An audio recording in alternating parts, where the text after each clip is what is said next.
Shalom, kami sapa keluarga-keluarga mesianik yang dikasihi Tuhan. Salam sejahtera, Tuhan bersama selalu, saudara berharga di mata Tuhan. Sebelum kita mendengarkan renungan pemahaman Alkitab singkat dan kata-kata bijak untuk ibadah di keluarga-keluarga sementara masa pandemi COVID ini, ya kita berdoa. Bersyukur Bapa Sorga yang baik, begitu banyak kebaikan Tuhan sudah nyatakan dalam hidup setiap keluarga.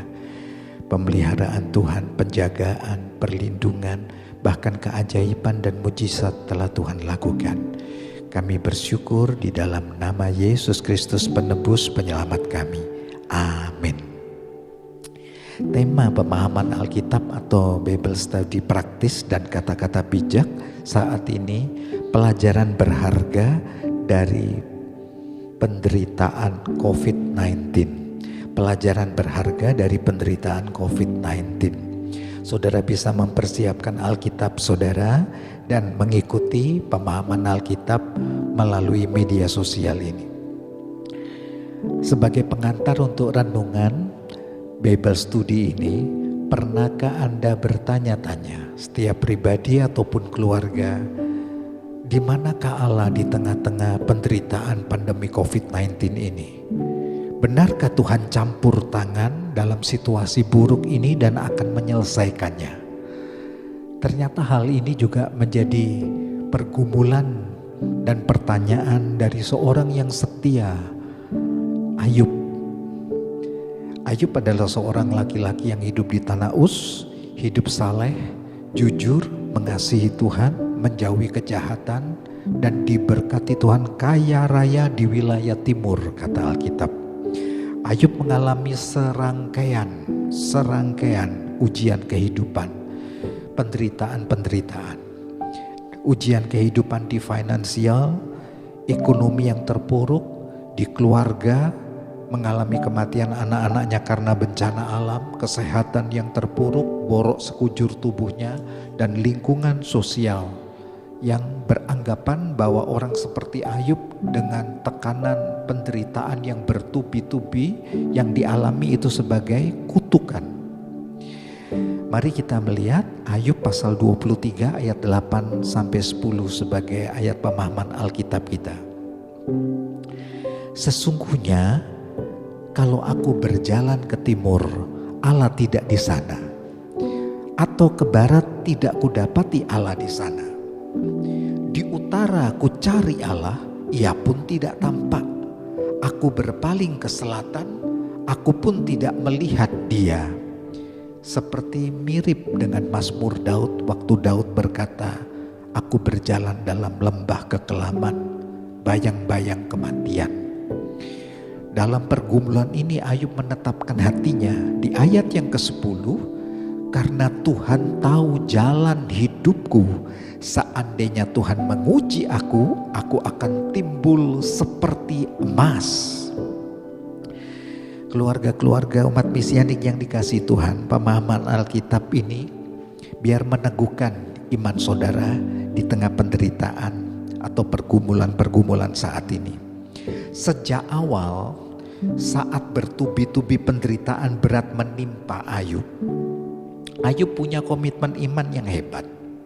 Di pasal 1 kitab Ayub, saudara bisa lihat di Alkitab saudara sambil mengikutinya, mulai ayat 15 ke bawah itu beruntun keterpurukan finance, ekonomi, bencana alam, kematian anak-anaknya, kesehatan tubuh, korengan sekujur tubuh, lalu lingkungan sosial yang negatif terhadap dia.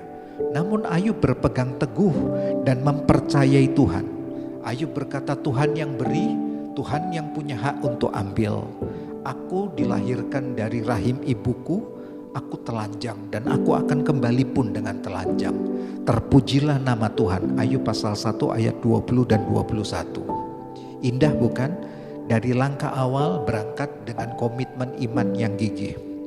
Berjalannya waktu sementara dalam pergumulan penderitaan, dari kematian anaknya yang 10 anak meninggal karena bencana alam dan keruntuhan bangunan itu, dalam kepedihan yang begitu hebat, dan sekarang sekujur tubuhnya penuh dengan borok. Sepanjang harinya dia menanti-nantikan kesembuhan yang tidak kunjung datang. Terasa berjalan benar-benar dalam kegelapan. Saat itulah Ayub. Kita tiba di Ayub pasal 23 ini dalam pergumulan yang panjang. Aku berjalan ke timur, tapi aku tidak bertemu Allah.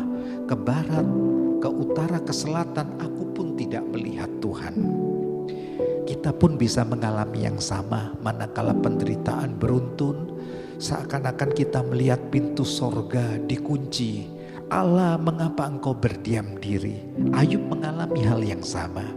Namun Ayub menetapkan hatinya bahwa di pasal yang ke-23 ayat 13, di saat itu menjadi saat yang dia makin akrab dan intim mengenal Tuhan. Sungguh Tuhanku tidak berubah di kondisi seperti ini. Ini bahasa kuncinya, bahwa Allah tidak berubah dalam kasih setianya. Ayub pasal 23 ayat 13 dilanjutkan lagi, sementara dia bergaul karib dengan Allah dalam lembah kekelaman itu, ia pun punya kepastian bahwa Tuhan akan menyelesaikan segala sesuatunya. Dahsyat ini. Ayub pasal 23 ayat yang ke-14. Dari sini kita bisa belajar bahwa Allah tidak pernah mengakhiri dengan buruk setiap penderitaan pergumulan hidup kita. Pelajaran berharga sesuai dengan tema Bible Study kita untuk keluarga-keluarga di rumah sementara kondisi COVID-19 ini. Pelajaran berharga dari penderitaan. Yang pertama kita akan melihat penderitaan dan salib. Yang kedua kita melihat penderitaan dan iman yang tahan uji. Yang ketiga kita melihat penderitaan dan ucapan syukur. Secara singkat sambil mengikuti dari rumah, penderitaan dan salib yang pertama. Kata-kata bijaknya, tidak ada mahkota kemuliaan tanpa salib penderitaan, bukan. Tertulis dalam ayat firman Tuhan, Filipi pasal 2 ayat ke-8 dan pasal 3 ayat yang ke-10. Penderitaan dan salib itu mempunyai power yang dahsyat untuk membentuk kita keserupaan dengan Kristus. Sama seperti Kristus dalam keadaan sebagai manusia, ia telah merendahkan dirinya dan taat sampai mati di kayu salib. Demikian saat kita bersekutu dengan penderitaannya, maka kita akan serupa dengan dia. Jadi penderitaan dan salib itu berjalan bersama untuk membentuk kita serupa dengan gambarnya. Memahami serat-serat penderitaan Golgota sehingga saudara bisa memahami betapa dahsyatnya kuasa kebangkitan itu. Dan saat kita rela taat pada jalan salib, kata Roma pasal 8 ayat 17, menderita bersama Kristus, maka kita pun akan dipermuliakan bersama-sama dengan Kristus. Karena itu tidak ada mahkota kemuliaan tanpa salib penderitaan. Penderitaan zaman sekarang tak sebanding dengan kemuliaan Tuhan masa mendatang. Roma pasal 8 ayat berikutnya, ayat ke-18. Jadi penderitaan dan salib meneguhkan kita di tengah kondisi seperti ini. Ya, keserupaan dengan Kristus sedang berjalan dalam hidupku. Kata-kata bijak untuk penderitaan dan salib. Yang pertama, dapur api penderitaan untuk pembentukan sifat-sifat Allah dalam hidup kita. Kasih, kesukaan di dalam Tuhan sekalipun ada di dalam penderitaan, damai sejahtera, kesabaran, kemurahan, kebaikan, kesetiaan, kelemah lembutan, dan penguasaan diri. Itu adalah bagian dari mahkota kehidupan, saudara. Sekali lagi, dapur api penderitaan itu untuk pembentukan sifat-sifat Kristus di dalam hidup kita. Yang kedua, kata-kata bijak penderitaan dan salib. Persekutuan dalam penderitaan salib Kristus itu real, itu nyata, bukan fantasi. Persekutuan hari demi hari, bukan tahun. Ini bukan doktrin belaka, ini bukan liturgi rutin dalam sakramen perjamuan suci, namun ini kehidupan hari demi hari. Hidupku bukan aku lagi, namun Kristus, kehidupan Kristus di dalam aku. Ini kehidupan ilahi yang berkualitas. Galatia pasal 2 ayat 20. Kata bijak yang ketiga, inilah mutu kehidupan, ini value kehidupan yang berarti. Value kita bersama seperti Kristus dan like, terang ilahi, terang Kristus. Akronim like itu love, integrity, grace, humility, truth. Love dibangun teruji melalui pengorbanan dan kesetiaan. Yohanes 3 ayat 16, Ibrani 12 ayat 1-3. Integrity teruji melalui konsistensi satu kata dan tindakan. Satu kata dan tindakan. 2 Korintus pasal 10 ayat 11. Grace teruji melalui keserupaan dengan Kristus dalam penderitaan. Filipi pasal 1 ayat 29. Humility teruji dengan kesetiaan dan ketaatan. Filipi pasal 2 ayat 6-8. Truth, buah-buah kebenaran, hidup dalam kebenaran dan damai sejahtera. Yesaya pasal 9 ayat 7. Di mana ada kebenaran, di sana tumbuh damai sejahtera. Yohanes pasal 8 ayat 32, Ibrani pasal 12 ayat yang ke-11. Inilah mutu kehidupan di tengah ujian penderitaan. Yang keempat mengenai kata-kata bijak, penderitaan dan salib. Andaikan seluruh dunia ini menjadi milikmu dan dipersembahkan di kaki salib Yesus, itu pun tak cukup untuk harga tebusan kutuk dosa, karena jiwamu, dirimu, kehidupanmu seutuhnya yang ditebus, dibayar lunas di atas kayu salib. Karena itu Alkitab katakan, persembahkanlah hidupmu di atas mezbah korban bakaran Kristus, menjadi korban yang berbau harum, kudus dan berkenan. Roma pasal 12 ayat 1-2. Yang kedua, kita berjalan dengan praktis dan singkat pemahaman Alkitab ini. Keluarga lepas keluarga bisa mengikutinya sambil membuka Alkitabnya.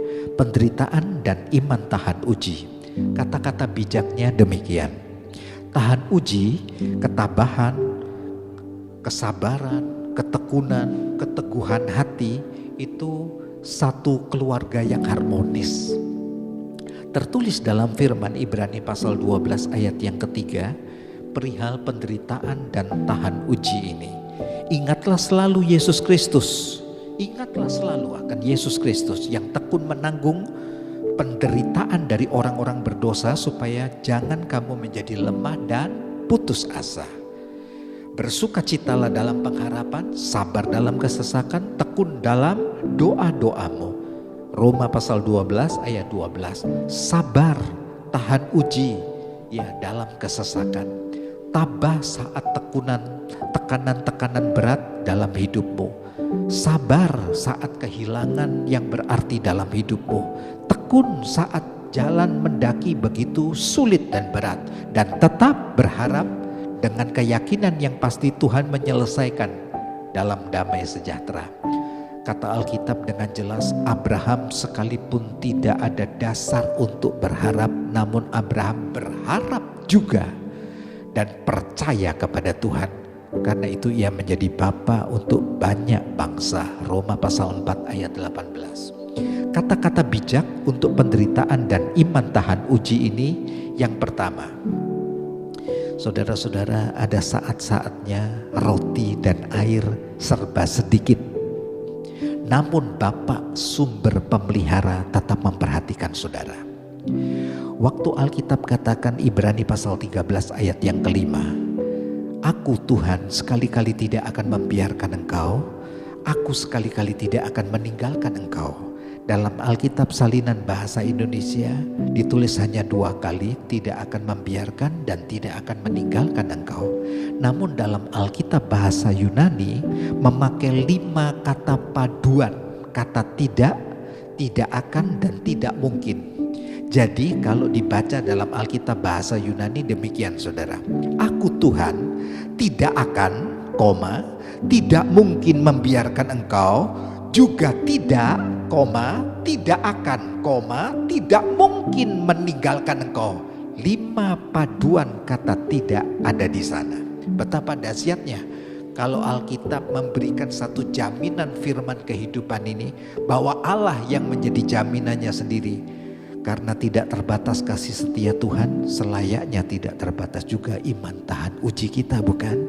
Haleluya. Tetap tetaplah bertahan setia, menangkan pertandingan ini, raih mahkota kehidupan. Saat tidak berdaya, tetapi tetap percaya kepada Tuhan, berpikir positif untuk kata-kata bijaknya, berani tetap berubah, aktif tetap berubah melalui proses kehidupan, fokus pada tujuan, kembangkan talenta dan skill, karunia-karunia ilahi di dalam Anda, pasti Tuhan buat jalan dalam situasi sulit apapun. Dan yang terakhir, penderitaan dan ucapan syukur. Kata-kata bijaknya demikian, keluarga-keluarga umat mesianik. Kalau kita mendengar berita kematian di tengah pandemi COVID-19 terjadi di luar prediksi manusia dan para medis, seakan-akan itu menggetarkan kita. Namun sekaligus itu bisa menyadarkan bahwa nilai positifnya, setiap hari baru adalah berkat spesial kehidupan untuk bersyukur, haleluya, dalam kata dan karya. Tertulis dalam firman Tuhan, mengucap syukurlah dalam segala hal, sebab itulah yang dikehendaki Allah di dalam Kristus Yesus bagi kamu. 1 Tesalonika pasal 5 ayat 18. Kata-kata bijaknya demikian. Apapun yang tampak seperti malapetaka berubah menjadi berkat spesial bila kita bersyukur dan memuji Tuhan sepenuh hati. Haleluya, amin, amin. Ingatlah, bersungut-sungut dan tidak tahu berterima kasih tidak menyelesaikan perkara apapun, ibarat orang hidup tetapi kondisi mati secara spirit. Kalau bahasa lebih puitis, itu kuburan orang mati. Jadi bersungut-sungut dan tidak tahu berterima kasih, itu kuburannya orang-orang mati sebenarnya. Ya, karena orang hidup tahu anugerah, itu yang tahu bersyukur. Refleksi diri, penderitaan dan salib untuk direnungkan dan diskusi, penderitaan iman tahan uji, dan penderitaan ucapan syukur. Salam akhir dari pemahaman Alkitab praktis saat ini, tetap hidup sesuai dengan protokoler kesehatan pemerintah. Yang kedua, jaga hati, pikiran dan spirit Anda dalam kebenaran. Yang ketiga, terus melangkah dalam perubahan hidup yang berkualitas, berarti bagi Tuhan dan sesama. Dan yang terakhir, bersyukur selalu. Anugerah damai sejahtera Tuhan bersama-sama kita sampai Maranatha. Amin.